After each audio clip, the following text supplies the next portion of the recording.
జర్మనీలో, యూరప్ దేశాల్లో పాలస్తీనా అనుకూల ఉద్యమాలు పెరుగుతూ ఉంటే దాని మీద విరక్తి చెందినటువంటి వాళ్ళు ఇప్పుడు ఉద్యమాలు కొత్త రూపంలోకి తీసుకొచ్చారు. అదేంటయ్యా అంటే ఏదైతే ఇప్పుడున్నటువంటి వాదానికి రివర్స్లోకి తీసుకురావాలన్నటువంటి ప్రయత్నం. ప్రస్తుతం జర్మనీలో రైటిస్టులు ఉద్యమాలు ప్రారంభించారు. ఇజ్రాయెల్కి అనుకూలంగా, పాలస్తీనాకు వ్యతిరేకంగా ప్రపంచవ్యాప్తంగా శరణార్థుల పేరుతో వస్తున్నటువంటి వాళ్ళు అరాచకాలు చేస్తున్నారన్నటువంటి పాయింట్ని హైలైట్ చేసేటటువంటి ప్రయత్నం చేస్తున్నారు. అలాంటి వాళ్ళ మీదన ఇప్పుడు దాడులు ప్రారంభమైనవి.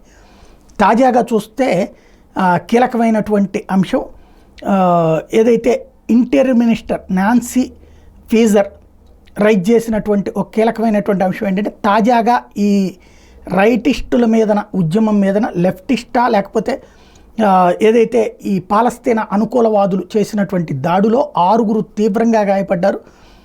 ఆ గాయపరిచినటువంటి వ్యక్తిని కాల్చి చంపినటువంటి సంఘటన చోటు చేసుకుంది. అంటే క్రమంగా శరణార్థులుగా జర్మనీలో పాలస్తీనాకు అనుకూలులు ఎందుకున్నారు?